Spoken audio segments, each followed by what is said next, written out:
Hello dear students, welcome to our channel educational goal. और आज हम हमारी फ्लेमिंगो टेक्स्ट बुक के chapter number 4 the rat trap यानी कि चूहेदानी, इस कहानी का सारांश देखने जा रहे हैं, समरी देखने जा रहे हैं। तो देखिए, इस कहानी में क्या होता है कि एक व्यक्ति होता है जो जगह जगह जाकर के चूहेदानी बेचता है, तार से बनी चूहेदानी बेचता है। और वो साथ में भीख भी मांगता है, और भीख में उसको जो तार वार जो भी छोटा मोटा सामान मिलता है उसी से वो चूहेदानी बनाता है।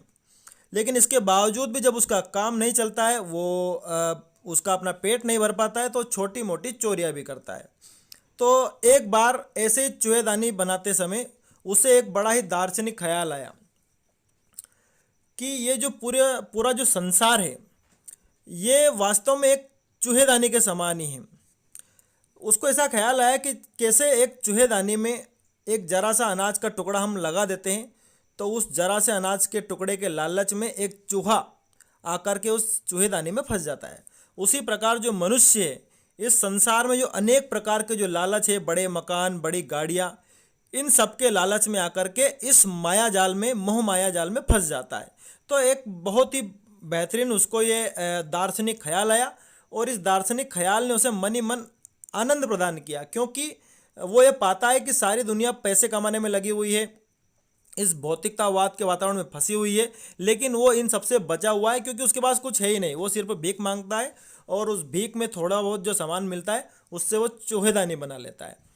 तो एक बार की बात है कि शाम के समय वो जब जा रहा था, तो उसने एक घर के सामने जाकर के दरवाज़ा खटखटाया, और जैसे ही दरवाज़ा खुला तो एक व्यक्ति बाहर आया, और उसने इस भिखारी को या फिर इस रेड ट्रैप सेलर को अपने यहाँ शरण दे दी। यानी कि उस रात वो जो रेड ट्रैप सेलर है, वो जो भिखारी है, वो उसी व्यक्ति के घर रुका। और वो व्यक्ति इतना अच्छा था क्योंकि वो अकेला था, तो उसने बढ़िया इसकी आवभगत करी, इसके साथ भोजन किया, यानी कि इसको भोजन दिया और तंबाकू दी, और इसके साथ ताश भी खेली। और बात ही बात में उसने बताया कि वो थोड़े बहुत पैसे भी कमा लेता है, और जो पैसे यहाँ रखे हुए, एक स्थान बता देता है वो एक खिड़की के पास कि ये मेरे पास पैसे यहाँ रखे हुए हैं। वो इस पर बहुत यकीन करता है, और इसी तरह रात में दोनों सो जाते हैं। फिर जब सुबह उठते हैं तो ये जो चूहेदानी बेचने वाला व्यक्ति है, ये उससे विदा लेता है, और फिर वहाँ से जाने के बाद फिर से इसके घर आता है, और वो जो पैसे थे, यानी कि 30 रुपये, आप कह सकते हैं 30 क्रोनर, वो चुरा लेता है। और जब ये चुरा लेता है तो चुराते समय तो बड़ा खुश होता है कि चलो कुछ तो मिल गया, थोड़ी बहुत चोरी आज भी हमने कर ली।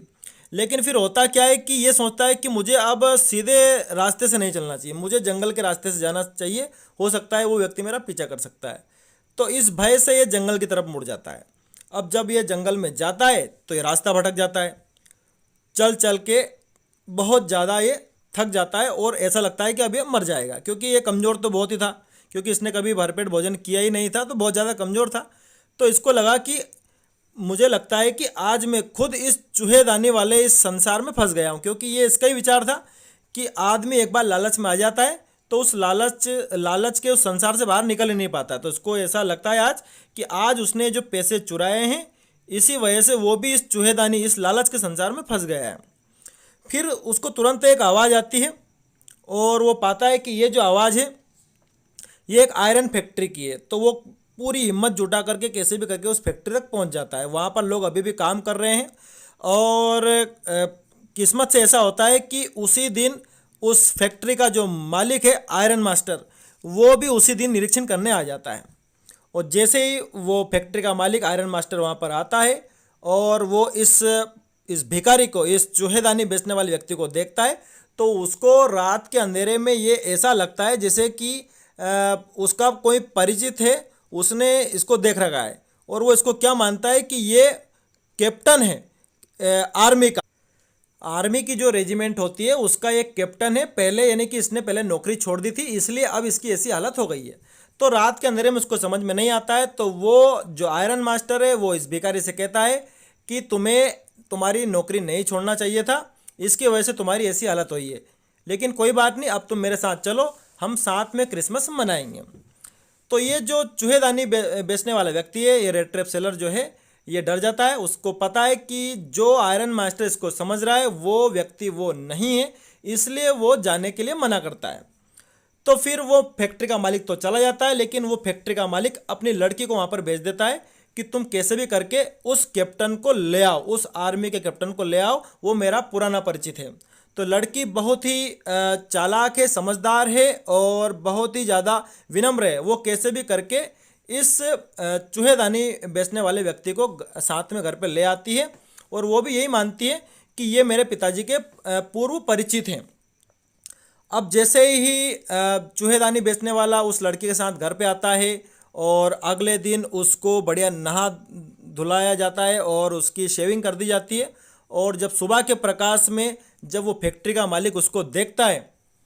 कि ये व्यक्ति तो वो है ही नहीं जिसको मैं जानता हूँ, ये तो कोई और है, तो फैक्ट्री का मालिक उस पर भड़क जाता है और उससे कहता है कि तुम्हें यहाँ से तुरंत चले जाना चाहिए, अन्यथा मैं तुम्हें पुलिस के हवाले कर दूंगा। तो चूहेदानी बेचने वाला व्यक्ति कहता है कि देखो, मैं तो आपको उसी समय कह रहा था कि मुझे आप मत ले जाओ, लेकिन आप नहीं माने, आपने आपकी लड़की को भेज दिया। तो फिर इसी बीच जो आयरन मास्टर की जो लड़की होती है वो कहती है कि जब हम हमारी इच्छा से इस व्यक्ति को घर पे लेके आए हैं, ठीक है, ये वो व्यक्ति नहीं है जिसको आप जानते हो, फिर भी हमें इसके साथ ही क्रिसमस को मनाना चाहिए। तो पूरे दिन वो जो भिखारी है उनके साथ ही रहता है, बढ़िया भोजन करता है और दिन भर वो सोता है, क्योंकि वो बहुत दिनों से इतने अच्छे घर में सोया नहीं था। अब जब वो आयरन मास्टर और उसकी बेटी जब चर्च जाते हैं अगले दिन, तो वहाँ उन्हें खबर मिलती है कि एक चूहेदानी बेचने वाला व्यक्ति है जिसने एक व्यक्ति के पैसे चुराए हैं, और वो व्यक्ति पहले इन्हीं की फैक्ट्री में काम करता था। तो वो जो आयरन मास्टर की जो लड़की है उसको बहुत बुरा लगता है और आयरन मास्टर को भी बुरा लगता है कि हो सकता है कि अभी वो व्यक्ति घर पे है हमारे, और वो उसने वहाँ पर भी चोरी कर ली होगी और वो वहाँ से चला गया होगा। तो जब ये दोनों आयरन मास्टर और उसकी लड़की जब घर पे आते हैं और जब वॉचमैन से पूछते हैं कि क्या वो जो मेहमान था वो गया, तो वो जो वॉचमैन है वो बताते हैं कि हाँ वो गया। तो इन्होंने पूछा कि क्या कुछ लेके गया, तो वॉचमैन ने बताया कि वो कुछ भी लेके नहीं गया, लेकिन कुछ दे के गया है। तो आयरन मास्टर की लड़की देखती है कि आखिरकार क्या दे के गया, तो वो जो चूहेदानी बेचने वाला व्यक्ति है वो वही 30 रुपये या 30 क्रोनर जो पैसे थे वो छोड़ के गया, और उसने उस लड़की के नाम एक पत्र भी लिखा है कि आपने मेरा जो एक आर्मी के कैप्टन की भांति जो सम्मान किया है, आदर सत्कार किया है, इसलिए मैं भी बदला हूँ और मैंने जो उस बूढ़े व्यक्ति के जो पैसे चुराए थे वो मैं आपको देकर जा रहा हूँ। और साथ ही उसने एक चूहेदानी भी वहीं पर छोड़ दी थी। वो ये मानता है कि ये मेरी तरफ से आप सभी को क्रिसमस प्रेजेंट है, क्या चूहेदानी। और लास्ट में वो अपने साइन करता है उस पत्र में कैप्टन वॉन स्टेल, क्योंकि इसी नाम से आयरन मास्टर और उसकी बेटी उसको घर पर लाए थे। तो पूरी कहानी का सारांश यही है कि जो चूहेदानी बेचने वाला व्यक्ति है, जो उसका दार्शनिक विचार था कि व्यक्ति इस संसार के लालच में आ जाता है और उसमें फंसता चला जाता है।